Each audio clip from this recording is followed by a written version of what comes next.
பிரியமானவர்களே, இந்த இரவு நேரத்திலும் ஆண்டவருடைய வார்த்தையை கேட்பதற்காகத்தான் நாம் கூடியிருக்கிறோம். வேற எந்த ஒரு முகாந்திரமும் இல்லை. வழக்கமாக வாசிக்கக்கூடிய மத்திய எழுதிய சுவிசேஷ புத்தகம் 5வது அதிகாரம் 37வது வசனத்தை வாசிக்க சொல்லி கேட்கலாம். உள்ளதை உள்ளதென்றும் இல்லதை இல்லதென்றும் சொல்லுங்கள், இதற்கு மிஞ்சினது தீமையினால் உண்டாயிருக்கும். ஆமேன். ஆமேன். வாசிக்கப்பட்ட வேதவசனம் மீண்டும் மீண்டும் நம்மை ஒவ்வொரு முறையும் நினைப்பூட்டுகிற ஒரு காரியம். உங்கள் கையில் இருக்கக்கூடிய வேதாகவும் எதை சொல்லவும் செய்யவும் செய்ய செல்கிறதோ அதை மாத்திரமே நாம் பேசவும் செய்யவும் வேண்டும் என்று வலியுறுத்துகிறது. சரி, நாம் தொடர்ச்சியாக ஒரு காரியத்தை குறித்து பார்த்து வந்தோம். அதாவது, நான் இயேசுவை ஏற்றுக்கொண்டால் நான் இந்த உலகத்தை விட்டு பிரிந்து வர வேண்டும், கர்த்தர் எதிர்பார்க்கிற காரியம். அப்படி நான் எதை விட்டெல்லாம் பிரிந்து வர வேண்டும் என்கிற காரியத்தை குறித்து கடந்த வாரங்களிலே தொடர்ச்சியாக அவற்றை குறித்து பார்த்தோம். உலக முறைகளை குறித்து, தவறாக போதிக்கக்கூடிய நபர்களை குறித்து, பழைய உடன்படிக்கை புதிய உடன்படிக்கையில் எப்படி கர்த்தருக்கென்று வெளிவந்தவர்களை குறித்து பார்த்தோம். எதை விட்டு விலக வேண்டும் என்பதை குறித்து பார்த்தோம். நான் விட்டு வந்ததின் நோக்கம், என் மனநிலை என்னவாக இருந்தது என்பதை குறித்தெல்லாம் பார்த்தோம். ஆக அப்படி பிரிந்து வந்த பிறகு இந்த கர்த்தர் என்னை எப்படி மாற்றிருக்கிறார் என்பதை குறித்து இன்று பார்க்க போகிறோம். அதை குறித்து அதனுடைய முன்னுரை, ஒரு முன்னோட்டத்தை நாம் இந்த நாளிலே பார்ப்போம். நான் உலகத்தை விட்டு பிரிந்து வந்த பிறகு கர்த்தர் என்னை மனிதனாக மாற்றினார். தான் தேர்ந்தெடுத்த அந்த மனிதனை, மனுஷியை முழுமைப்படுத்துகிறவராக மாற்றியிருக்கிறார். பிரியமானவர்களே, என்னை முழுமைப்படுத்தின என் கர்த்தர், நான் அவரிடத்தில் வந்த பிறகு திரும்பி பார்க்கிறேன், என் பழைய வாழ்க்கை எப்படிப்பட்டதாக இருந்தது என்பதை வாசிக்கலாம். எபேசு சபைக்கு எழுதின கடிதம் 2வது அதிகாரம் 3 முதல் 6 முடிய வாசிக்கலாம்.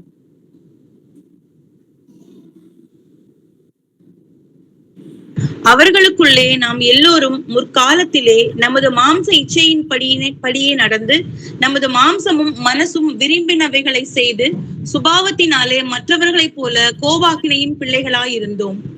தேவனோ இரக்கத்தில் ஐஸ்வர்யம் உள்ளவராய் நம்மில் அன்பு கூர்ந்த தம்முடைய மிகுந்த அன்பினாலே அக்கிரமங்களில் மரித்தவர்களாய் இருந்த நம்மை கிறிஸ்துவுடனே கூட உயிர்ப்பித்தார். கிருபையினாலே ரட்சிக்கப்பட்டீர்கள். ஆமென். என்ன சொல்லுகிறது சத்திய வசனங்கள்?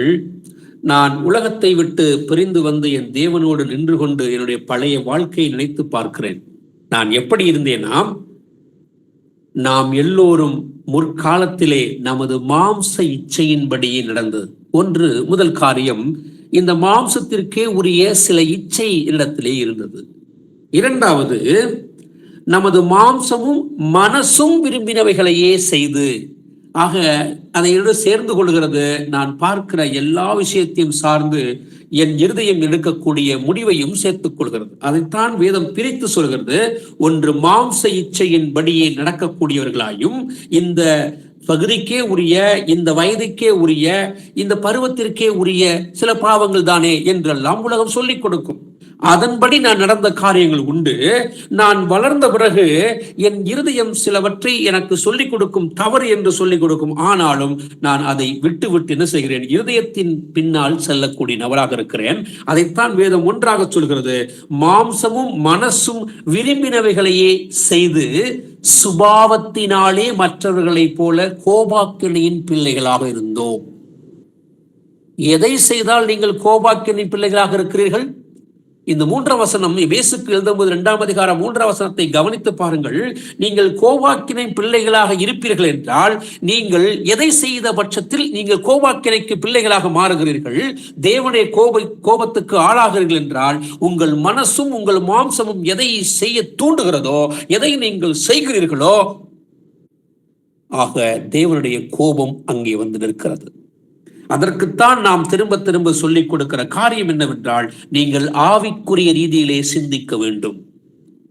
கிறிஸ்துவின் சிந்தையை நீங்கள் ஆயுதமாக தரித்துக் கொள்ளுங்கள் என்று வேதம் பதிவு செய்திருக்கிறது.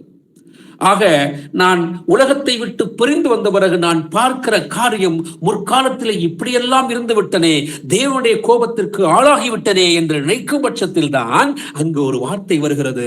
4ஆம் வசனம், தேவனோ இரக்கத்தில் ஐஸ்வர்யம் உள்ளவராய் நம்மில் அன்பு கூர்ந்தபடியால். எபேசியர் புத்தகம் 2ஆம் அதிகாரம் 8 சொல்லிக் கொடுக்கிறது. எப்படியாம்? கிருபையினாலே விசுவாசத்தை கொண்டு ரட்சிக்கப்பட்டீர்கள். இது உங்களால் உண்டானது அல்ல, இது தேவனுடைய ஈவு. ஆக நான் நினைத்து பார்க்கிறேன், இவ்வளவு கோபத்திற்கு ஆளாகி இருக்கிறேனா? ஆனால் கர்த்தர் தம்முடைய ஐஸ்வர்யத்தின்படியே நம்மை மீட்டுக் கொண்டார். 5ஆம் வசனம் சொல்லிக் கொடுக்கிறது, அக்கிரமங்களில் மரித்தவர்களாயிருந்த நம்மை, எப்படி? அக்கிரமத்தில் மரித்தவர்களாயிருந்த நம்மை கிறிஸ்துவுடனே கூட உயிர்ப்பித்தார். கிருபையினாலேதான் நீங்கள் ரட்சிக்கப்பட்டீர்கள். போனால் போகட்டும் போ என்று கர்த்தர் நம்மை பார்த்து, நம்முடைய உள்ளத்தை பார்த்து புறந்தள்ளுகிறார். அவர் நமக்கு கிருபை பாராட்டுகிறார். ஆக இவ்வளவு பெரிய மாம்ச இச்சையும் இருதயத்தின் இச்சையும் சேர்ந்து கொண்டு நான் தேவனுக்கு விரோதமாய் இவ்வளவு காரியங்களை செய்திருக்கிறேன் என்று நினைக்கும் பொழுது எனக்குள் பயம் வருகிறது. ஆனால் எப்படி? கிருபை அவரிடத்திலிருந்து வருகிற பட்சத்தில் நான் இந்த உலகத்தை விட்டு ரட்சிக்கப்பட்ட பிள்ளையாக மாறுகிறேன். தொடர்ந்து வாசிக்கலாம் அடுத்த ஒரு வசனத்தையும். அதே எபேசியர் புத்தகம் 5ஆவது அதிகாரம் 8ஆவது வசனத்தை வாசிக்கலாம்.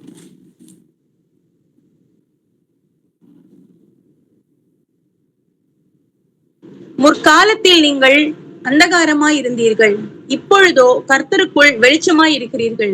வெளிச்சத்தின் பிள்ளைகளாய் நடந்து கொள்ளுங்கள். ஆமென். ஆமென். இப்பொழுது மீண்டுமாக அதை ஞாபகப்படுத்துகிற விஷயத்தில் அடுத்து ஒரு படி மேலே சென்று, நீங்கள் அந்தகாரத்தில் இருந்தீர்கள். நாம் எதில் இருந்தோம்? இருளில் இருந்தோம். அந்தகாரம் என்றால் இருட்டு, இருள் என்று பொருள் தருகிறது தமிழ் விளக்கம். ஆனால் இப்பொழுது நீங்கள் கேட்டுக்கொண்டிருக்கக்கூடிய சகோதர சகோதரிகள், இப்பொழுதோ கர்த்தருக்குள் வெளிச்சமாக இருக்கிறீர்கள். சோதித்து பார்த்துக் கொள்ளுங்கள்.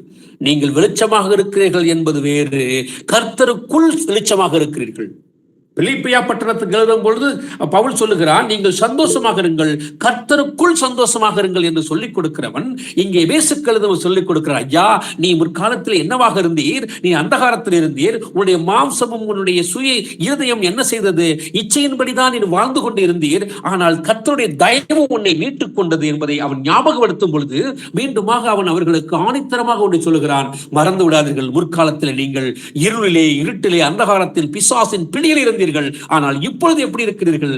கர்த்தருக்குள் வெளிச்சமாக இருக்கிறீர்கள்.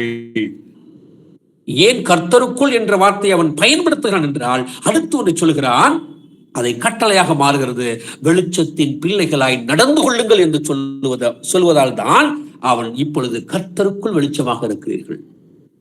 நான் கர்த்தருக்குள் சந்தோஷமாக இருக்கிறேன். நீங்கள் சாலைகளே கண்டிருப்பீர்கள் பிரியமானவர்களே, எப்படியும் இவர் கர்த்தருக்குள் நித்திரை அடைந்தார் என்று சிலருடைய சுவரொட்டிகளை நீங்கள் பார்த்திருக்கலாம், போஸ்டர்ஸ் இருக்கும். நீங்கள் நிச்சயமாக நினைத்து பாருங்கள், இந்த மனிதன் கர்த்தருக்குள் தான் மரித்திருக்கிறாரா? ஐயா, கிறிஸ்தவனாக பிறந்ததால் மட்டும் நான் பரலோகம் சென்று விடுமா? நான் இயேசுவிடம் வந்துவிட முடியுமா? இல்லை. எனக்கு கிறிஸ்துவ பெயர் என்று சொல்லிக் கொடுக்கிற அத்தனை பேர்களும் என் குடும்பத்தில் வைத்திருந்தால் நான் இயேசுவிடத்தில் அன்பு செலுத்திவிட முடியுமா? இல்லை. அவன் அதற்கு சொல்கிறான், எப்படியாம்? நீங்கள் வெளிச்சத்தின் பிள்ளைகள் ஐயா, ஆனால் வெளிச்சத்தை போல் நடந்து கொள்ளுங்கள் என்று அவன் பதிவு செய்கிறான். ஆக நான் இங்கிருந்து கொண்டு பார்க்கிறேன், எப்படி அந்தகாரம் என்னை மேலிட்டது. நான் இருட்டுக்குள் இருந்த நாட்கள் உண்டு, நான் வெளிச்சத்தை நோக்கி வர முடியாத நாட்கள் உண்டு. ஆனால் இப்பொழுது உலகத்தை விட்டு பிரிந்து நான் கிறிஸ்துவுக்குள் வந்து விட்டேன், கர்த்தருக்குள் வந்து விட்டேன். சந்தோஷம். ஏனென்றால் கிறிஸ்துவுக்குள், கர்த்தருக்குள் வந்த பொழுதுதான் என்னை என் கர்த்தர் மனிதனாக மாற்றினார். தொடர்ந்து வாசிக்கலாம். தீத்து புத்தகம் 3ஆவது அதிகாரம் 3ஆவது வசனத்தை வாசிக்கலாம். ஏனெனில் முற்காலத்திலே நாமும் புத்தியினரும், கீழ்ப்படியாதவர்களும், வழி தப்பி நடக்கிறவர்களும், பலவித இச்சைகளுக்கும் இன்பங்களுக்கும் அடிமைப்பட்டவர்களும், துர்குணத்தோடும் பொறாமையோடும் ஜீவனம் பண்ணுகிறவர்களும், பகைக்கப்படத்தக்கவர்களும், ஒருவரை ஒருவர் பகைக்கிறவர்களுமாய் இருந்தோம். ஆமென். இந்த வசனத்தில் சொல்லப்பட்ட அத்தனை காரியங்களையும் ஒரு காலத்தில் நாம் பின்பற்றியவர்கள்தான். தீத்துவுக்கு அவன் சொல்லிக் கொடுக்கும் பொழுது அந்த கடிதம் எதை வலியுறுத்துகிறது? முற்காலத்திலே நாமும் புத்தியினரும். அவன் எழுதியது தீத்துவுக்குத்தான், ஆனால் தன்னையும் அதில் சேர்த்துக் கொள்கிறான். எப்படி ஆரம்பிக்கிறான்? ஏனெனில் முற்காலத்தில் நாமும் புத்தி இல்லாதவர்கள்தான், கீழ்ப்படியாதவர்கள்தான், வழி தப்பி நடந்தவர்கள்தான், பலவித இச்சைகளுக்கும் இன்பங்களுக்கும் அடிமைப்பட்டவர்கள். பலவிதமான இச்சைகள், இச்சையினால் வரக்கூடிய இன்பங்களுக்கு என்னவாக மாறி போனார்கள்? அடிமைப்பட்டு போனார்கள். இன்னும் சகோதரனே, நான் தொலைக்காட்சி பற்றி விட முடியவில்லை. கர்த்தர் யார் என்று தெரிந்து விட்டது, தேவன் ஒருவர் என்று தெரிந்து விட்டது. அதை விட மேலாக கர்த்தர் கொடுக்கிற நியாயத்தீர்ப்பு என்பது கடுமையாக இருக்கும் என்று தெரிந்து என்ன செய்கிறேன்? நான் இச்சை கொள்ளுகிறேன், இன்பம் கொள்ளுகிறேன், அதற்கு அடிமைப்பட்டவர்களாக இருந்திருக்கிறேன். இதையெல்லாம் நினைத்து பார்க்கும் பொழுது எப்படி இருக்கிறது? என் கர்த்தர் என்னை ரட்சித்த அந்த நாளை நினைத்து நான் எவ்வளவு சந்தோஷம் அடைகிறேன். திரும்பி பார்க்கிற நேரம் எப்பொழுதும் பயங்கரமாக இருக்கும். தொடர்கிறான் அவன் மீண்டுமாக, துர்க்குணத்தோடு பொறாமையும். எப்படி? அடிமைப்பட்டவர்களாக இருந்தால் அந்த அடிமைக்கு என்னென்ன தொடர்கிறது? துர்க்குணம் தொடர்கிறது. துர்க்குணம் இருக்கும் ஏனால் அங்கு பொறாமை தொடர்கிறது. பொறாமையோடு ஜீவனம் பண்ணுகிற நான் அநேகர் என்னை பகைக்கக்கூடிய நபர்களாக மாற்றப்படுகிறேன். அதனால்தான் ஒருவரை ஒருவர் பகைக்கராக மாறிக்கொண்டேன். என்னை நீ பகைத்தால் நான் உன்னை பகைப்பேன். ஊர் உலகம் சொல்லும் அல்லவா, எனக்கு ஒரு கண் என்றால் அவனுக்கு 2 கண்ணையும் எடுக்குவேன் நான் என்றெல்லாம் சபதமிடுவார்கள். கர்த்தர் அதையெல்லாம் இங்கு சொல்லி வைக்கவே இல்லை. நீங்கள் நன்றாக புரிந்து கொள்ள வேண்டும். மத்தேயு புத்தகம் 5ஆம் அதிகாரம் 44வது வசனத்தை நீங்கள் வாசித்திருப்பீர்களா, இல்லை நடைமுறைப்படுத்தி இருக்கிறீர்களா? ஒரு முறை அந்த வசனத்தை வாசித்து விட்டு வருவோம். வாசிக்கலாம். மத்தேயு புத்தகம் 5ஆம் அதிகாரம் 44. நான் உங்களுக்கு சொல்லுகிறேன், உங்கள் சத்துருக்களை சிநேகியுங்கள், உங்களை சபிக்கிறவர்களை ஆசீர்வதியுங்கள், உங்களை பகைக்கிறவர்களுக்கு நன்மை செய்யுங்கள், உங்களை நிந்திக்கிறவர்களுக்காகவும் உங்களை துன்பப்படுத்துகிறவர்களுக்காகவும் ஜெபம் பண்ணுங்கள். ஆமென். இந்த வேத பகுதியை கிறிஸ்துவுக்குள், கர்த்தருக்குள் வந்திருக்கிற ஒவ்வொரு சகோதரனும் சகோதரியும் கண்டிப்பாக கடைபிடிக்க வேண்டிய அவசியம் இருக்கிறது. நீங்கள் கிறிஸ்துவுக்குள் வருவீர்கள் என்றால் இதை நீங்கள் நிச்சயமாக கடைபிடித்துத்தான் ஆக வேண்டும். ஏனென்றால் அந்த பகுதியில் சகோதரியை மீண்டும் வாசிக்கலாம். 5ஆம் அதிகாரம் 39, 38 நீங்கள் வாசிக்கலாம். கண்ணுக்கு கண் பல்லுக்கு பல் என்று உரைக்கப்பட்டதை கேள்விப்பட்டிருக்கிறீர்கள். நான் உங்களுக்கு சொல்லுகிறேன், தீமையோடு எதிர்த்து நிற்க வேண்டாம். ஒருவன் உன்னை வலது கன்னத்தில் அறைந்தால் அவனுக்கு மறு கன்னத்தையும் திருப்பிக் கொடு. உன்னோடு வழக்காடி உன் வஸ்திரத்தை எடுத்துக்கொள்ள வேண்டும் என்று இருக்கிறவனுக்கு உன் அங்கியையும் விட்டுவிடு. ஒருவன் உன்னை 1 மைல் தூரம் வர பலவந்தம் பண்ணினால் அவனோடு 2 மைல் தூரம் போ. உன்னிடத்தில் கேட்கிறவனுக்கு கொடு. உன்னிடத்தில் கடன் வாங்க விரும்புகிறவனுக்கு முகம் கோணாதே. உனக்கு அடுத்தவனை சிநேகித்து உன் சத்துருவை பகைப்பாயாக என்று சொல்லப்பட்டதை கேள்விப்பட்டிருக்கிறீர்கள். நான் உங்களுக்கு ஆமென். ஆக எதற்காக இந்த பகுதியை வாசிக்க சொன்னால், இப்போ 38 சொல்லிக் கொடுக்கிறது, கண்ணுக்கு கண் பல்லுக்கு பல் என்று உரைக்கப்பட்டதை கேள்விப்பட்டிருக்கிறீர்கள் என்று சொன்ன கர்த்தர் அடுத்தது அவர் எப்படி ஆரம்பிக்கிறார்? ஐயா, நான் உங்களுக்கு சொல்லுகிறேன். அதனால்தானே கர்த்தரை பார்த்து இவர் அதிகாரமுடையவராய் போதிக்கிறார். வேதபாரகனை போல போதிக்காமல் அதிகாரமுடையவராய் போதிக்கிறார் என்று ஏன் அவர்கள் சொன்னார்கள்? நீங்கள் யோசித்து பார்க்க வேண்டும் பிரியமானவர்களே. வேதபாரகன் எப்படியாம் அங்க நிற்பது யார் என்று கண்டுகொண்டு அவரவர்களுக்கு ஏற்றது போன்று அவன் வேதவசனத்தை வளைத்து நெளித்து பேசிக் கொண்டிருந்தான். ஆனால் கர்த்தர் என்ன செய்தார்? மாம்சத்தில் வெளிப்பட்ட பிறகு அவர் வசனத்தை உள்ளபடி பேச ஆரம்பித்தார். அப்பொழுதுதான் சொல்லுகிறார், ஐயா, கண்ணுக்கு கண் பல்லுக்கு பல் என்ற அந்த முறைமையை மாற்றுகிறார் கர்த்தர். எப்படி? இப்பொழுது நான் உங்களுக்கு சொல்கிறேன், தீமையோடு எதிர்த்து நிற்க வேண்டாம். இப்படி சொல்லிக்கொண்டே வந்துவிட்டு தன் 43 சொல்லுகிறார், உனக்கு அடுத்தவனை சிநேகித்து உன் சத்ருவை பகைப்பாயாக என்று சொல்லப்பட்டதை கேள்விப்பட்டிருக்கிறீர்கள். இவையெல்லாம் எதிரிக்கு உரிய வார்த்தைகள். ஆக என் எதிரி யார் என்பதை இனம் கண்ட பிறகு நான் செய்யக்கூடிய செயலை கர்த்தர் இப்பொழுது என்னவாக மாற்றுகிறார்? இப்பொழுது நான் உனக்கு சொல்லுகிறேன், ஏற்கனவே நீ கேள்விப்பட்டிருக்கிறாய், ஏற்கனவே உனக்கு சொல்லப்பட்டிருக்கிறது, ஆனால் இப்பொழுது நான் சொல்லுகிறேன். காரணம், நான் கர்த்தர் என்பதை மறந்துவிட வேண்டாம். நான் உங்களுக்கு சொல்லுகிறேன் என்று அழுத்தம் திருத்தமாக நான் என்ற அந்த வார்த்தையை அவர் பயன்படுத்தி சொல்லுகிறார். 44:5 அதிகாரம் மத்தேயு புத்தகம். எப்படி? உங்கள் சத்துருக்களை சிநேகியுங்கள். யார் சத்துரு என்று உங்களுக்கு தெரிந்து விட்ட பிறகு நீர் அவனை சத்துருவாக பார்க்காதே, அவனை சிநேகியனாக பார் என்று கர்த்தர் சொல்கிறார். நம்மால் அதை பார்க்க முடிந்ததா ஒரு காலத்தில்? இல்லை. இப்பொழுது பார்க்க முடிகிறதா? நீங்கள் வேறு பிரித்து பார்க்க வேண்டும். காரணம், நீங்கள் கிறிஸ்துவுக்காக உலகத்தை விட்டு பிரிந்து இன்று கிறிஸ்துவத்தில் வந்திருப்பதற்கான முகாந்திரம் என்னவாக இருக்கிறது? என் சத்துருக்களை நான் சிநேகிக்க வேண்டும். தொடர்கிறார் அவர், கர்த்தர் தொடர்கிறார். எப்படி? உங்களை சபிப்பவர்களை ஆசீர்வதியுங்கள். எத்தனை எத்தனை பெரிய வார்த்தைகள் பாருங்கள். யார் என் எதிரி யார் என்று தெரிந்த பிறகுதான் இந்த வார்த்தைகளை அவர் கவனமாக கையாளுகிறார். எப்படி? முதலில் என் எதிரி யார், என் சத்துரு யார் என்று சொல்லுகிறார். அவனை நான் என்ன செய்ய வேண்டும்? சிநேகிக்க வேண்டும். என்னை சபிப்பவர்கள் யார்? அவர்கள் நான் ஆசீர்வதிக்க வேண்டும். உங்களை பகைக்கிறவர்கள் யார்? அவர்களுக்கு நான் நன்மை செய்ய வேண்டும். உங்களை நிந்திக்கிறவர்களுக்காக, உங்களை துன்படுத்துவர்களுக்காக ஜெபம் பண்ண வேண்டும் என்று கர்த்தர் சொல்லிக் கொடுக்கிறார். இதை நான் இப்பொழுது திரும்பி பார்க்கிறேன். முற்காலத்தில் நான் இப்படிப்பட்ட மனிதனாக இருந்தேன், ஆனால் இப்பொழுது என் கர்த்தர் சொல்லிக் கொடுக்கிறார், இதை நான் செய்தாக வேண்டும் என்று. ஏனென்றால் இதை செய்யும் பட்சத்தில் தான் நீங்கள் தீத்துவுக்கு வாசித்தீர்கள் அல்லவா? 3 அதிகாரம் 3 வசனத்திலே, துர்க்குணத்தோடு பொறாமையோடும் ஜீவனம் பண்ணுகிறவர்களாய் நாம் இனி இருக்கக்கூடாது என்பதற்காகத்தான். ஏனென்றால் நான் உலகத்தை விட்டு பிரிந்து வந்ததின் நோக்கம் நிறைவேற வேண்டும் என்றால் நான் இங்கிருந்து கொண்டு எதிர்பார்க்கிறேன், என்னை கர்த்தர் மனிதனாக மாற்றி வைத்திருக்கக்கூடிய நிலை இதுதான். இனி ஒருபோதும் யாரையும் நான் சபிப்பதில்லை, யார் மீதும் கோபப்படுவதில்லை, யார் மீதும் பொறாமை கொள்வதில்லை, எந்த துர்க்குணமும் என்னிடத்திலே இல்லை என்கிற இந்த நிலையில் இருந்து கொண்டு இப்பொழுது பார்க்கிறேன், எல்லோரையும் நேசிக்கக்கூடிய இருதயத்தை என் கர்த்தர் எனக்கு கொடுத்திருக்கிறார். அதற்குத்தான் மத்தேயு புத்தகம் 5:44 உங்களுக்கு காட்டிக் கொடுத்தேன். நீங்கள் வாழ்ந்து கொண்டிருக்கக்கூடிய இந்த நிலையில் நீங்கள் கிறிஸ்துவோடு இருக்கிறீர்களா என்பதை ஆராய்ந்து பார்ப்பதற்கான நேரம் தான் இந்த 8 மணியிலிருந்து 9 மணி வரை. ஒவ்வொரு நாளும் இரவு நேரத்திலே 8 மணியிலிருந்து 9 மணி வரை நீங்கள் சத்திய வசனத்தை கேட்பீர்கள் என்றால் அது மீண்டுமாக உங்களை என்ன செய்ய வேண்டும்? கர்த்தரிடத்திலே உந்தி தள்ள வேண்டக்கூடிய சத்திய வசனங்களாக இருக்க வேண்டும். ஆக இந்த வசனத்தை கேட்டுக்கொண்டு இன்று நான் செய்த பாவம் என்ன என்கிற அந்த முழு உணர்வு எனக்கு வரும் பட்சத்திலே அடுத்த நொடி பொழுது அதை செய்யாத பட்சத்தில் நான் பாதுகாக்கப்பட வேண்டும்.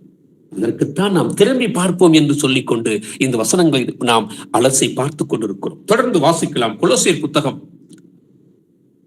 3 அதிகாரம் 5 முதல் 7 முடிய வாசிக்கலாம். ஆகையால் விபசாரம், அசுத்தம், மோகம், துர் இச்சை, விக்கிரக ஆராதனையான பொருளாசை ஆகிய இவைகளை பூமியில் உண்டு பண்ணுகிற உங்கள் அவயவங்களை அழித்து போடுங்கள். இவைகளின் பொருட்டே கீழ்ப்படியாமையின் பிள்ளைகள் மேல் தேவ கோபாக்கினை வரும். நீங்களும் முற்காலத்தில் அவர்களுக்குள்ளே சஞ்சரித்து அவைகளை செய்து கொண்டு வந்தீர்கள். ஆமென். ஆமென். நான் திரும்பி பார்க்கிற இந்த பொழுது மீண்டுமாக கொலோசியருக்கும் அப்படித்தான் எழுதுகிறான். யோசித்து பாருங்கள். தீத்துவுக்கும் எழுதியிருக்கிறான், எபேசு சபைக்கும் அப்படித்தான் எழுதுகிறான். ஆக அவன் தொடர்ந்து சொல்லிக் கொண்டு வருகிற விஷயத்தில் பவுல் என்ன சொல்லுகிறான்? அதை முழுமையாக வெளிப்படையாக பயன்படுத்துகிற ஒரு வார்த்தை விபச்சாரம், அசுத்தம், மோகம், துர் இச்சை, விக்கிரக ஆராதனையான பொருளாசை. எப்படி? பொருளாசை கூட ஒரு விக்கிரக ஆராதனை தான் என்பதை மீண்டுமாக இங்கு வலியுறுத்துகிறான் பவுல். ஆகிய இவைகளை பூமியில் உண்டு பண்ணுகிற உங்கள் அவயவங்களை என்ன செய்ய வேண்டுமாம்? அழித்து போட வேண்டும் என்று சொல்லிக் கொடுத்திருக்கிறான். நான் அதை அழித்து போட்டு விட்டேன். திரும்பி பார்க்கிறேன், இவ்வளவு கொடிதான நிலையில் நான் இருந்திருக்கிறேனா? இவ்வளவு பாவி என்கிற உணர்வு இருக்கிறதா? இருக்கும் பட்சத்திலே லூக்கா புத்தகம் 18 அதிகாரம் 13 வசனத்திலே அங்கு ஒரு ஆயக்காரன் ஜெபம் செய்கிறான். எப்படி? வானத்திற்கு தன் கண்களை ஏறெடுக்க துணியாமல் தன் மார்பிலை அடித்துக் கொண்டவனாய், ஆண்டவரே நான் பாவி, ஆண்டவரே என் மேல் கிருபையாயிரும் என்று அவன் கேட்கிறான். தான் பாவி என்ற அந்த உணர்வு வருவதற்கு காரணம் என்ன? தான் தேவனிடத்திலே வந்துவிட்டேன். இப்பொழுது திரும்பி பார்க்கிறேன், இவ்வளவு பெரிய பிரச்சனைக்குள் சிக்கிக் கொண்டிருக்கிறத இருந்த என்னை, அந்தகாரத்தில் இருந்த என்னை, மாம்சத்தின் பிடியில் இருந்த என்னை என் கர்த்தர் என்னை இப்பொழுது விடுவித்து மனிதனாக மாற்றியிருக்கிறார். ஏனென்றால் 6ஆம் வசனம் சொல்லும், கொலோசியர் 3:6, இவைகளின் பொருட்டே கீழ்ப்படியாமையின் பிள்ளைகள் மேல் தேவ கோபாக்கினை வரும் என்று எழுதி வைத்திருக்கிறார். ஆக இதை நான் செய்தது உண்மைதான், ஆனால் இப்பொழுது தேவனுடைய கிருபையால் நான் விடுதலை பெற்றுக் கொண்டேன், ரட்சிப்புக்குள்ளே வந்து கொண்டிருக்கிறேன். பிரியமானவர்களே, என்னை தேவன் மனிதனாக மாற்றிக்கொண்டு வருகிறார். அவருக்கு ஏற்ற பிள்ளையாக என்னை மாற்றிக்கொண்டு வந்தது அவருடைய வேத சத்தியம். நான் திரும்பி பார்த்த பொழுது இவையெல்லாம் உச்சமாக இருந்ததே என்கிற உணர்வு எனக்குள் பயத்தை கொண்டு வந்தாலும் கர்த்தர் என்னோடு கூட இருக்கிறார். ஏசாயா புத்தகம் 41ஆம் அதிகாரத்திலே சொன்னது போல, பயப்படாதே, நான் உன்னோடு கூட இருக்கிறேன் என்று கர்த்தர் சொல்லுகிறார். ஆக கர்த்தர் என்னோடு கூட இருக்கும் பொழுது பயப்படுவதற்கு இடம் இல்லை. நான் இப்பொழுது முழுமை பெற்ற ஒரு மனிதனாக என்னை மாற்றிக்கொண்டிருக்கிறேன். வாசிக்கலாம் தொடர்ந்து. எபிரேயர் புத்தகம் 11ஆவது அதிகாரம் 25வது வசனத்தை வாசிக்கலாம்.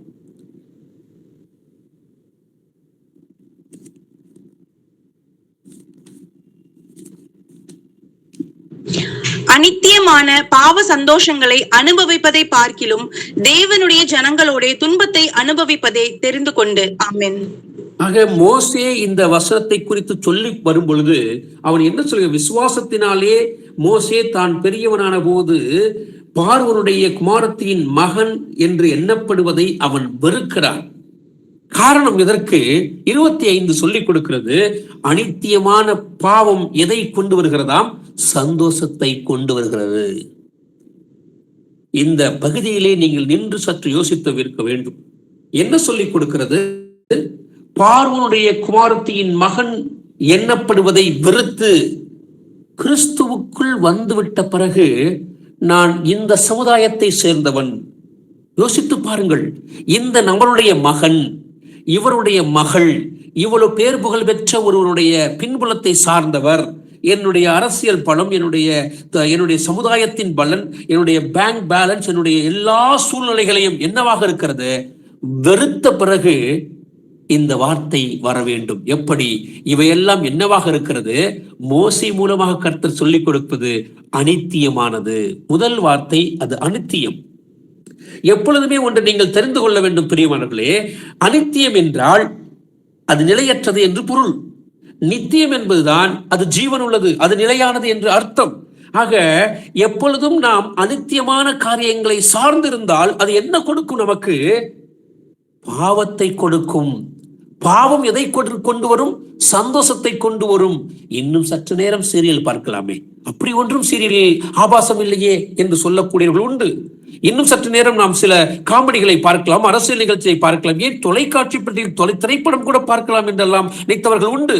சகோதரிகளோடு உறவுகளோடு சேர்ந்து ஏன் நாம் தியேட்டருக்கு சென்று நாம் படம் பார்ப்பதிலும் உலக அளவிலே நாம் வெளியில் சென்று ஊர் சுற்றுவதிலும் கூட ஒரு தவறு இல்லையே என்று நமக்கு நாமே என்ன செய்கிறோம்? ஒரு நியாய தீர்ப்பை, சுயநீதியை பெற்றுக் கொண்டவர்கள் உண்டு. ஆனால் வசனம் என்ன சொல்லிக் கொடுக்கிறது? நீங்கள் யோசித்து பார்க்க வேண்டும். எப்படி? அனித்தியமான பாவம் எதை கொண்டு வருகிறது? சந்தோஷத்தை தான் கொண்டு வருகிறது. அதற்கு முன்னதாக அந்த 24ஆம் வசனத்தை கவனித்தீர்கள் என்றால் அங்கு ஒரு வார்த்தையை கர்த்தர் பயன்படுத்துகிறார். எப்படியாம்? விசுவாசத்தினாலே மோசே தான் பெரியவனான பொழுது. எப்படி?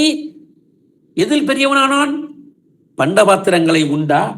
உலக ஐக்கியத்தில் இருந்தா? விசுவாசத்தினாலே மோசே தான் பெரியவனான பொழுது. ஐயா, நீங்கள் கிறிஸ்துவுக்குள் விசுவாசத்திற்குள் வளர ஆரம்பித்த பொழுது நீங்கள் வெறுக்க வேண்டியதை வெறுத்துத்தான் ஆக வேண்டும். அதனால்தான் நீங்கள் இங்கே அமர்ந்திருக்கிறீர்கள் இந்த 8 மணி நிகழ்விலே. உலகத்தை நீங்கள் வெறுத்த வகையிலே எல்லாவற்றையும் வெறுத்து விட்டுத்தான் இங்கே அமர்ந்திருக்கிறோம் என்றால் நான் நினைத்து பார்க்கிறேன், அவையெல்லாம் நான் வெறுக்காத பொழுது என்னவாக இருந்தது? எனக்கு அவை அனித்தியமாக இருந்தது. அது மாத்திரமல்ல, அது பாவமாக இருந்தது. அது மாத்திரமல்ல, அது எனக்கு சந்தோஷத்தை கொடுத்தது. ஆனால் அதை நான் இன்று வெறுத்து விட்டு என் கர்த்தரோடு நின்று கொண்டிருக்கிறேன். காரணம், என்னை முழுமை பெற்ற புருஷனாக மாற்றிக் கொண்டிருக்கிறார் என் கர்த்தர். அடுத்து ஒரு வசனத்தை வாசிக்கலாம். பிலிப்பியர் புத்தகம் 2ஆம் அதிகாரம் 5ஆம் வசனத்தையும் 9ஆம் வசனத்தையும் வாசிக்கலாம். கிறிஸ்து இயேசுவில் இருந்த சிந்தையே உங்களிலும் இருக்க கடவது. 9. ஆதலால் தேவன் எல்லாவற்றிற்கும் மேலாக அவரை உயர்த்தி. ஆமென். ஆக கிறிஸ்து இயேசுவில் இருந்த சிந்தையே உங்களிலும் இருக்க கடவுது. அவர் சிந்தித்தார். அவருடைய சிந்தை என்னவாக இருந்தது? இந்த ஆடுகள் மேய்ப்பன் இல்லாத ஆடுகளாக இருந்தது. இந்த ஆடுகளுக்குள்ளே ஓனாய் இருக்கிறது என்று கண்டுபிடித்தார். எப்படி? இந்த ஆடுகள் சிதறண்டு போய் கிடக்கிறதே என்று கண்டுபிடித்தார். அவர் சிந்தையை நீங்கள் சற்று கூர்மையாக கவனிக்க வேண்டும். என் மந்தைகள் என்று அவர் அழைக்கும் அந்த அழைப்பை யோசித்து பாருங்கள். என் ஜனங்களே என்று உரிமை பாராட்டுகிற அழைப்பை யோசித்து பாருங்கள். காரணம், யோவான் எழுதின அந்த நற்செய்தி சுவிசேஷ புத்தகத்திலே எப்படி 6ஆம் அதிகாரத்தை வாசிப்பீர்களே, ஆனால் என்னிடத்தில் நீர் உன் பாவத்தை எல்லாம் விட்டு விட்டு வருவே என்றால் நான் உன்னை புறம்பே தள்ள மாட்டேன் என்று சொல்லிக் கொடுக்கிறார். அந்த பகுதியை வாசிக்கலாம். யோவான் எழுதின புத்தகம் 6ஆம் அதிகாரம் 39 என்று நினைக்கிறேன். வாசிங்கள்.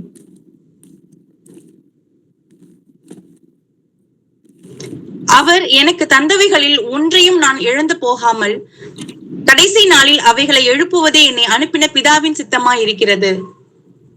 குமாரனை கண்டு அவரிடத்தில் விசுவாசமாய் இருக்கிறவன் எவனோ அவன் நித்திய ஜீவனை அடைவதும் நான் அவனை கடைசி நாளில் எழுப்புவதும் என்னை அனுப்பினவருடைய சித்தமாய் இருக்கிறது என்றார். ஆமென். 37 வாசிக்கலாம். பிதாவானவர் எனக்கு கொடுக்கிற யாவும் என்னிடத்தில் வரும், என்னிடத்தில் வருகிறவனை நான் புறம்பே தள்ளுவதில்லை.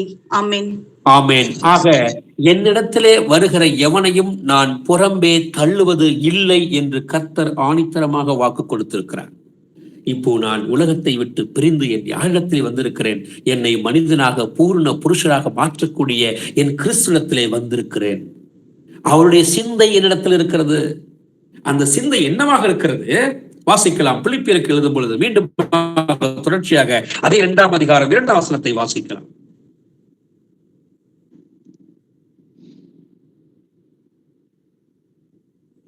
பிலிப்பியர் 2:2. நீங்கள் ஏக சிந்தையும் ஏக அன்புள்ளவர்களுமாயிருந்து இசைந்த ஆத்துமாக்களாய் ஒன்றையே சிந்தித்து என் சந்தோஷத்தை நிறைவாக்குங்கள். ஆமென். பிலிப்பியா பட்டணத்துக்கு எழுதும் பொழுது பவுல் சொல்லிக் கொடுக்கிற காரியம், அந்த பட்டணத்தில் என்ன இல்லாமல் இருந்திருக்கிறது? ஒரே சிந்தை. அதாவது ஏகம் என்றால் ஒன்று என்று அர்த்தம். அவன் சொல்லுகிறான், நீங்கள் ஏக சிந்தை, ஒரே சிந்தையை சிந்தியுங்கள் என்று சொல்லிக் கொடுக்கிறான். ஆக அடுத்து சொல்லுகிறான், அந்த சிந்தை என்னவாக இருக்கிறது?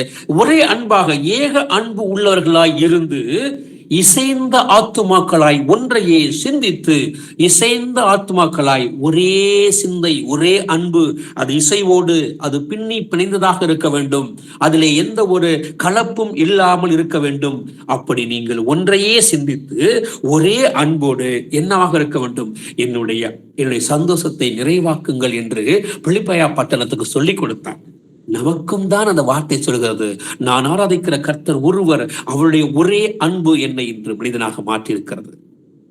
நாம் பார்த்தோம், ஒரு காலத்தில் என்னவாக இருந்தேன் என்றெல்லாம் பார்த்தோம். அப்படிப்பட்ட என்னை தான் என்ன செய்திருக்கிறார் கர்த்தர்? கிருபையினால் இன்று என்னை ரட்சித்து என்னை அவர்களுடைய சந்தோஷத்திற்குள் நிறைவாக கொண்டு வந்து அமர்த்தி வைத்திருக்கிறார். காரணம் அது என்னவாக இருந்ததாம்? யோவான் புத்தகம் 1ஆம் அதிகாரம் 4ஆம் வசனத்தை வாசிக்கலாம்.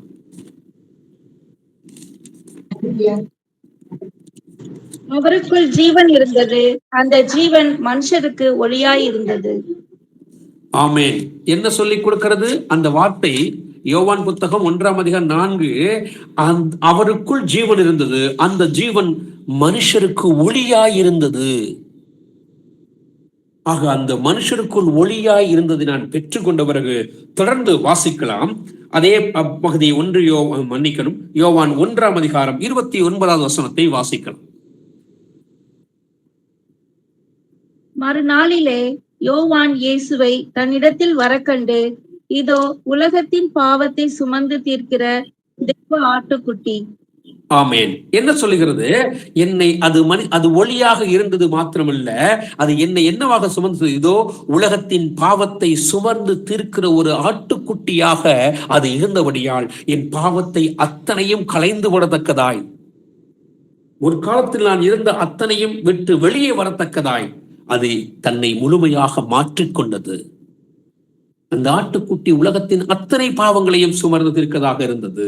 ஏனென்றால் அது மனுஷனுக்கு ஒளியாக மாறியிருந்தது. இப்பொழுது வாசிக்கலாம். யோவான் 1:17 வாசிக்கலாம்.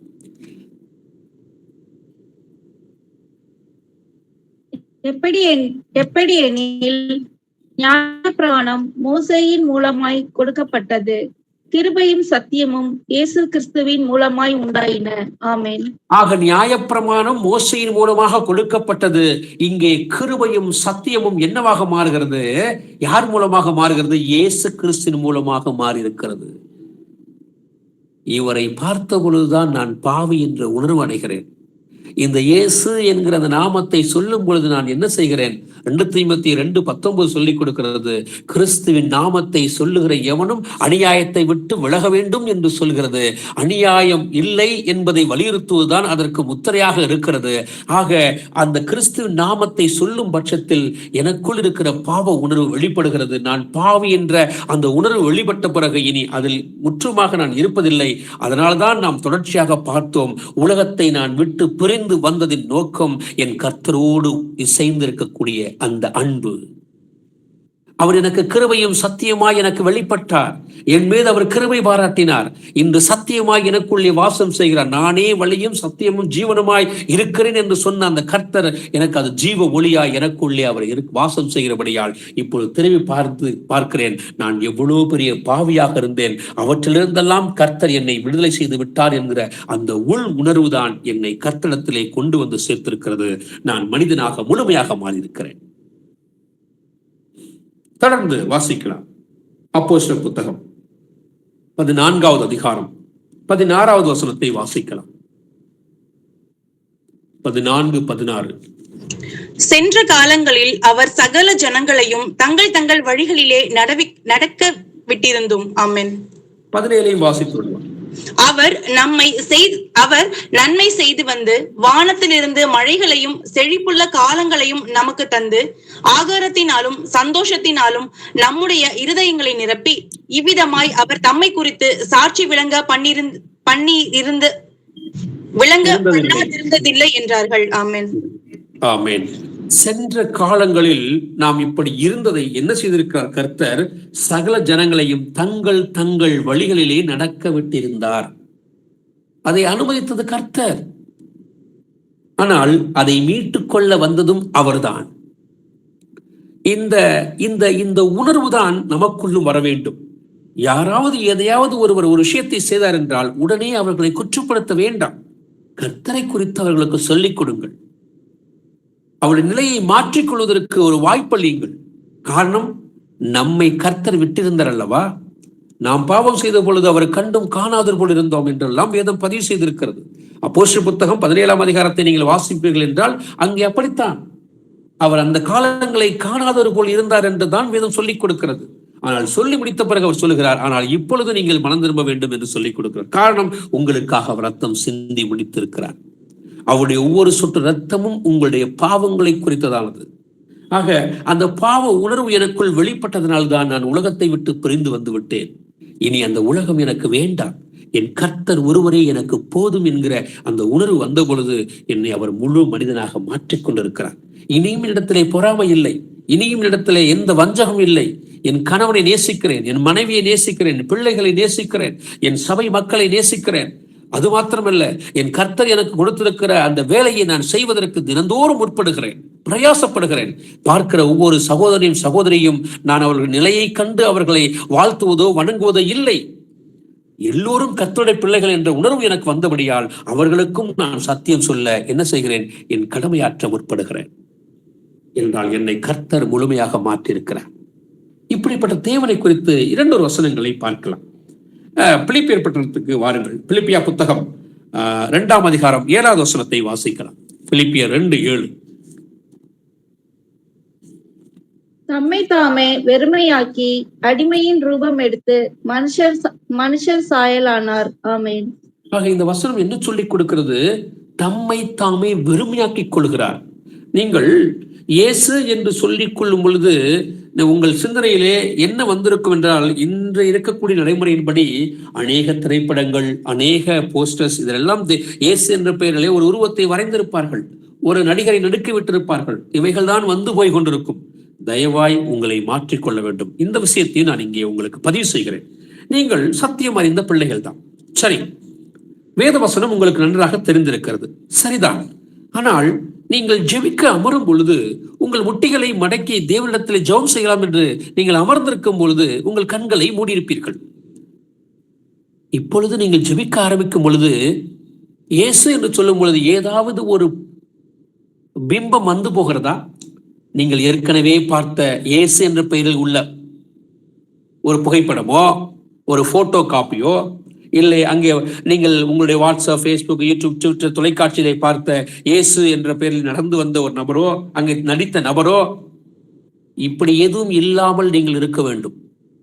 எந்த உருவமும் உங்கள் கண்களுக்கு முன்னதாக வந்து போகக்கூடாது. கர்த்தர் வார்த்தையாக இருக்கக்கூடிய தேவன். கர்த்தர் என்னவாக இருக்கிறார்? ஆவியாக இருக்கக்கூடிய தேவன். ஆக வார்த்தையாகவும் ஆவியாகவும் இருக்கக்கூடியவரை ஒரு பிம்பத்தில் கொண்டு வந்து வைத்து நான் ஜெபம் செய்தால் எப்படி அந்த ஜெபம் கேட்கப்படும்? என் சிந்தனை எல்லாம் அந்த நபரை குறித்து தான் இருக்கும். அந்த நபர் இயேசு இப்படித்தான் இருக்கும். ஏனென்றால் பாரம்பரிய சபை என்று சொல்லக்கூடிய கத்தோலிக்க சபை என்று வீழ்ந்து கிடப்பதின் மிகப்பெரிய அழிவோ இப்படித்தான். நீங்கள் யோசித்து பாருங்கள். அவர்கள் இப்படித்தான் ஜெபிப்பார்கள். அந்த பெயர், இந்த பெயர், அந்தோனியார், சவரியார், சந்தியாப்பர் என்றெல்லாம் பெயரை வைத்துக் கொண்டு அவர்கள் ஜெபிக்கிற பழக்கம் இப்படித்தான். அவர்கள் அவருடைய ஆத்மாக்களை கெடுத்துக் கொண்டிருக்கிறார்கள். கர்த்தருடைய வார்த்தையை முழுமையாக அறிந்திருக்கிற நாம் அதை செய்துவிடக் கூடாது. மிக ஜாக்கிரதையாக இருக்க வேண்டும்.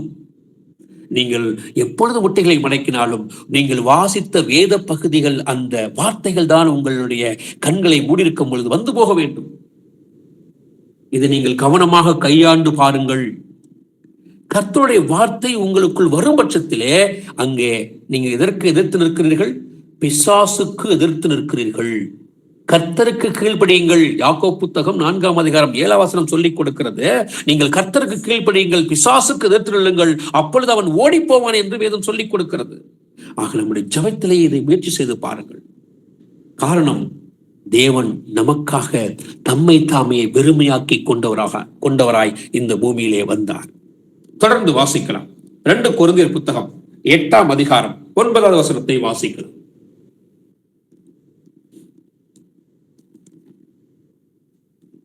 நம்முடைய கர்த்தராகிய இயேசு கிறிஸ்துவின் கிருபையை அறிந்திருக்கிறீர்களே. அவர் ஐஸ்வர்யம் உள்ளவராய் இருந்தும் நீங்கள் அவருடைய தரித்திரத்தினாலே ஐஸ்வர்யவான்கள் ஆகும்படிக்கு உங்கள் நிமித்தம் தரித்திரரானாரே. ஆமென். எப்படிப்பட்டவர் அவர்?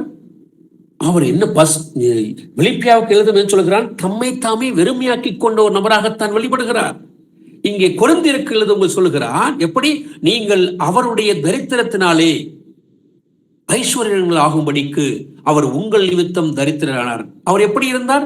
அவர் ஐஸ்வர்யம் உள்ளவராய் இருந்தும் அவர் உங்கள் நிமித்தம் தான் இப்படி மாற்றப்பட்டார். ஆக தம்மை வெறுக்கக்கூடிய அளவிற்கு எனக்காக, நான் ஒரு மண், எனக்காக அவர் மாம்சத்தில் வெளிப்பட்டு ரத்தம் சிந்தினார் என்ற உணர்வு இருக்குமா என்றால், இப்படி பிரதர், சகோதரர்கள், சகோதரிகளே, குடும்பத்திலே சண்டை, குழப்பம், கூச்சல் இருக்கும். அந்த உணர்வு வந்து கொண்டே இருக்க வேண்டும். நீங்கள் வசனத்திற்காக உங்கள் குடும்பத்திலே யாராவது வசனத்திற்கு கீழ்ப்படியவில்லை என்றால் நீங்கள் வசனத்தை கொண்டு அவர்களை கடிந்து கொள்ளுங்கள்.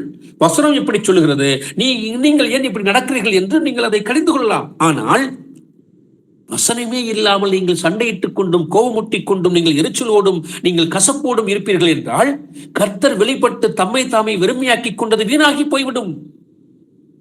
ஐஸ்வர்யத்தை இழந்து அவர் மாம்சத்திற்கு வந்தது வீணாக்கி போகக்கூடிய சூழல் தான் இருக்கும். ஆக நாம் நம்மை உணர்ந்தவர்களாய் இருக்க வேண்டும். தொடர்ந்து வாசிக்கலாம். மத்தேயு எழுதின புத்தகம் 20ஆம் அதிகாரம் 28ஆம் வசனத்தை வாசிக்கலாம்.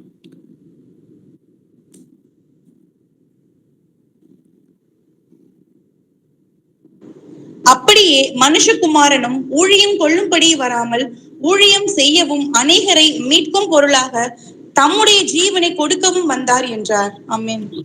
எப்படி? அநேகரை மீட்கும் பொருளாக தன் ஜீவனையே கொடுக்க வந்தார் என்று வேதம் சொல்லுகிறது. இந்த முறைமைகளை கவனித்து பாருங்கள். ஒன்று, தன்னை முழுமையாக வெறுமையாக்கிக் கொள்கிறார். ஐஸ்வர்யமுள்ள அந்த தேவன் தரித்திரனாக வெளிப்படுகிறார். மத்தேயு சொல்லிக் கொடுக்கிறான், ஜீவனை கொடுக்கவும் வந்தார் என்று சொல்லிக் கொடுக்கிறான். எவ்வளவு உணர்வு பாருங்கள். நாம் கர்த்தருக்காக எதையாவது இழந்திருக்கிறோமா? எப்பொழுதுமே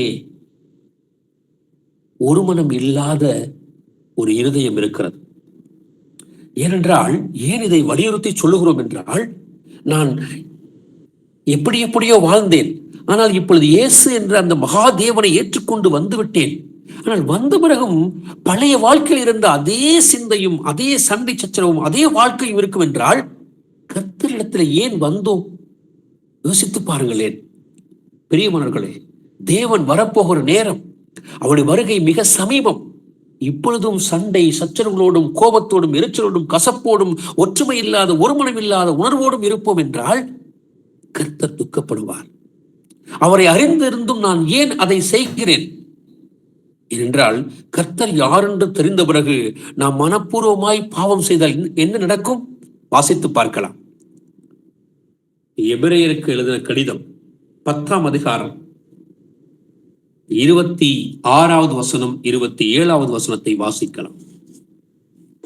சத்தியத்தை அறியும் அறிவை அடைந்த பின்பு நாம் மனப்பூர்வமாய் பாவம் செய்கிறவர்களாய் இருந்தால் பாவங்களின் நிமித்தம் செலுத்தத்தக்க வேறொரு பலி இனி இராமல் நியாய தீர்ப்பு வரும் என்று பயத்தோடே எதிர்பார்க்குதலும் விரோதிகளை பற்றிக்கும் கோப ஆக்கினையுமே இருக்கும். ஆமென். இப்பொழுது உங்களுக்கு புரிந்திருக்கும் என்று நினைக்கிறேன். இதற்கான விளக்கமே தேவையில்லை. எப்படி? சத்தியத்தை நீங்கள் அறிந்து விட்டீர்கள். யார் தேவன் என்பது உங்களுக்கு தெரிந்து விட்டது. இயேசு கிறிஸ்து அந்த மகா தேவன், இவரே சத்தியபரர், இவரே வழியும் சத்தியமும் ஜீவனுமானவர் என்றெல்லாம் தெரிந்து விட்டது. அவர் ஏக சக்கராதிபதி என்று தெரிந்து விட்டது.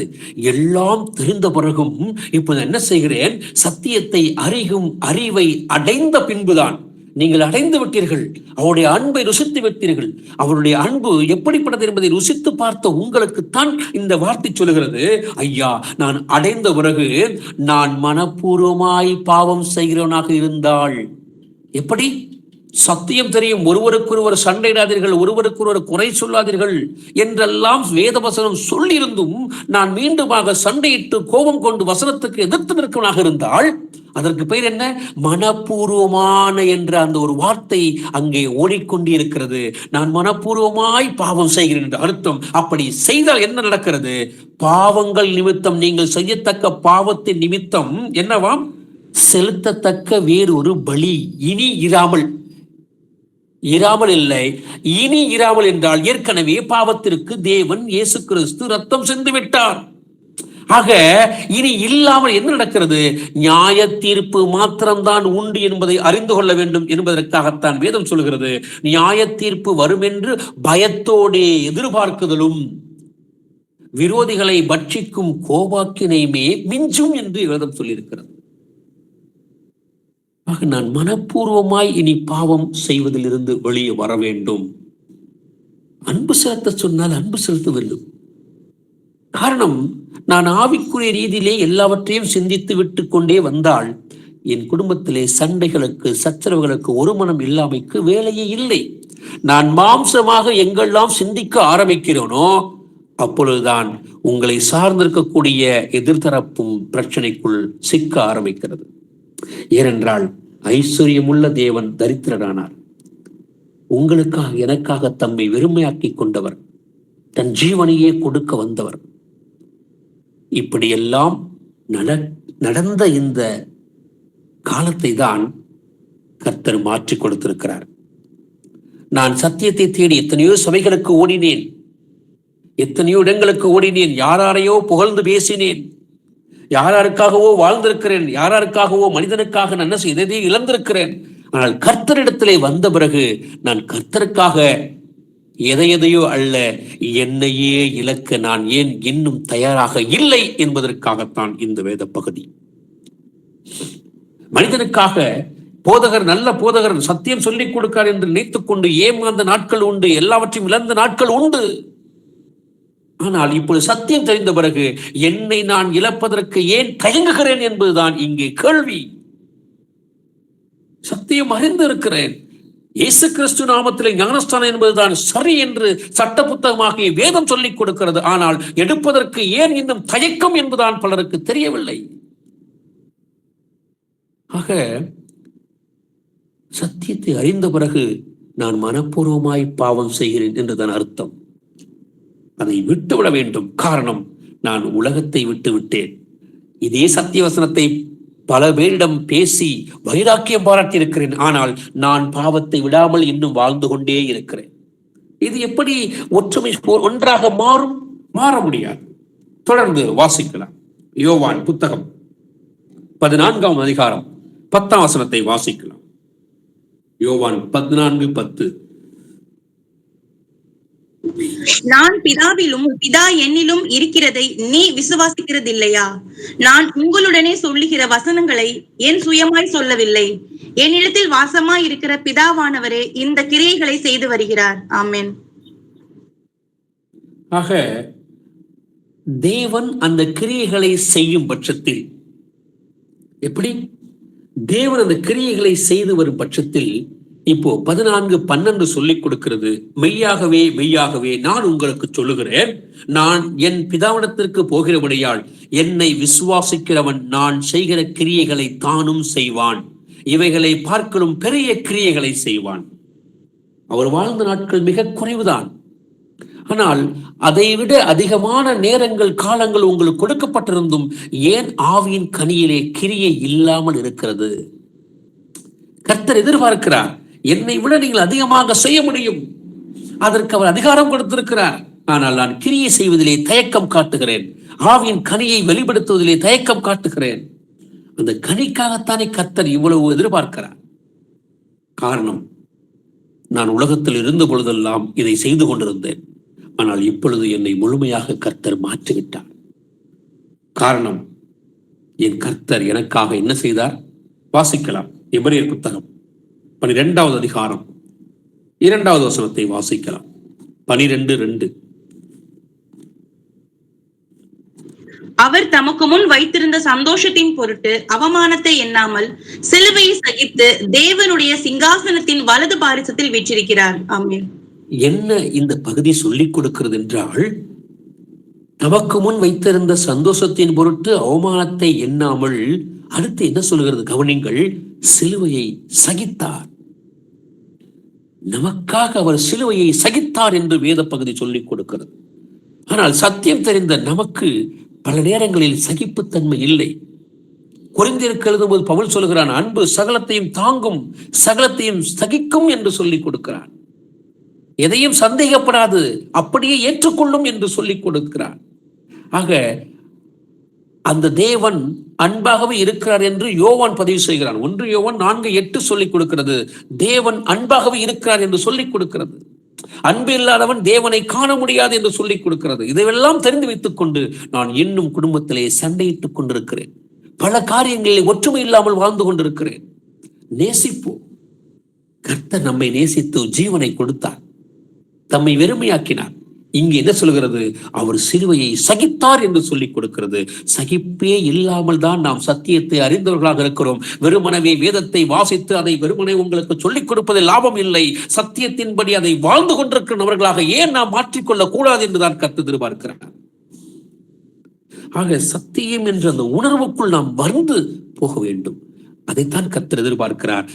அவனுடைய கிரியைகளுக்கு ஏற்ற பலன் என்னோடு கூட வருகிறது என்று சொன்னவர்.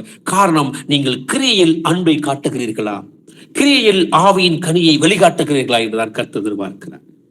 ஆமாம், நான் இதையெல்லாம் செய்து கொண்டு வந்தேன், இப்பொழுது கர்த்தரிடத்திலே முழுமையாக்கப்பட்ட மனிதனாக வந்திருக்கிறேன். காரணம், இது என்னவாக இருக்கிறது? ஜீவனுள்ள ஒரு மார்க்கமாக இருக்கிறது. வாசிக்கலாம். இது என்ன மார்க்கம்? நான் இப்பொழுது பயணிக்கிற மார்க்கம். ஏற்கனவே தெரிந்து கொண்டேன். நான் தெரிந்து வைத்திருந்த அத்தனை காரியத்தையும் என் கர்த்தர் தவறென்று உணர்த்திவிட்டு அவருடைய காரியத்துக்குள் என்னை கொண்டு வந்திருக்கிறார். என்னை மனிதனாக மாற்றிருக்கக்கூடிய இந்த கர்த்தருடைய மார்க்கம் என்னவாக இருக்கிறது என்பதை சில வசனங்களில் பார்க்கலாம். வாசிக்கலாம். லூக்கா 20ஆம் அதிகாரம் 21வது வசனம்.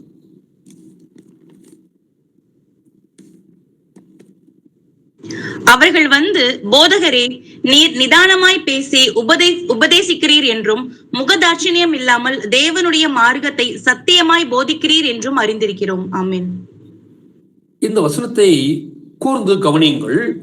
அவர்கள் வந்து என்ன கேட்கிறார்கள்? போதகரே, நீ நிதானமாய் பேசி உபதேசிக்கிறீர் என்றும் முகதாட்சிணியம் இல்லாமல் தேவனுடைய மார்க்கத்தை சத்தியமாய் போதிக்கிறீர் என்றும் அறிந்திருக்கிறோம். ஐயா, நீங்களும் நானும் இருக்கிற மார்க்கம் என்ன மார்க்கமாக இருக்கிறது?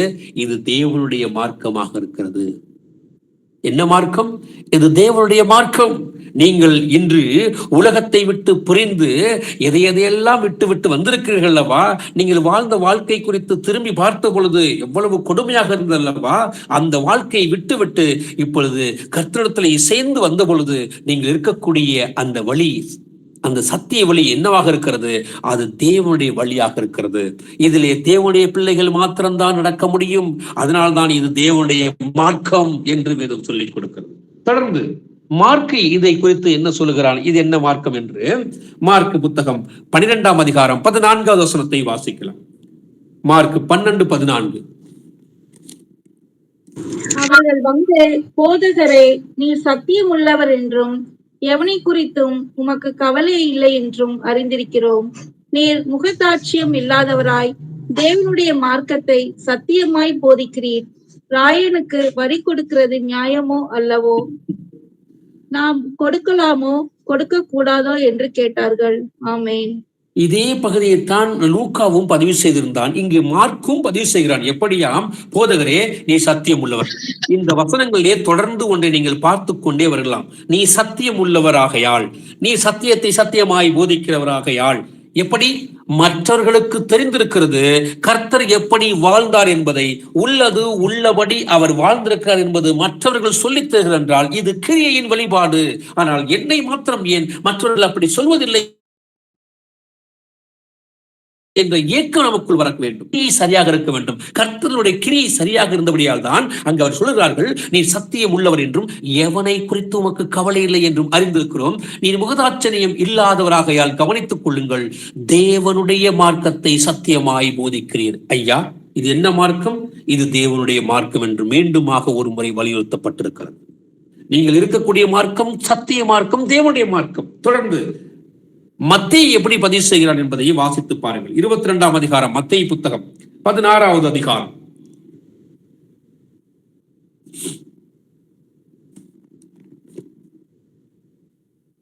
22:16.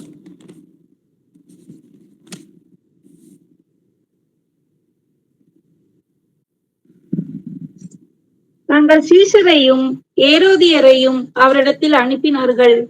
அவர்கள் வந்து, போதகரே, நீர் சத்தியம் உள்ளவர் என்றும் தேவனுடைய மார்க்கத்தை சத்தியமாய் போதிக்கிறவர் என்றும் நீர் முகதாட்சியம் இல்லாதவராகையால் எவனை குறித்தும் உமக்கு கவலை இல்லை என்றும் அறிந்திருக்கிறோம். ஆமேன். ஆக அவர்கள் அறிந்திருக்கிறது எந்த மார்க்கம்? இதிலிருந்து கிட்டத்தட்ட 3-4 விதத்தில் நாம் ஒன்றை மாத்திரம்தான் இதிலிருந்து எடுத்துக்கொண்டோம். எதவாம்?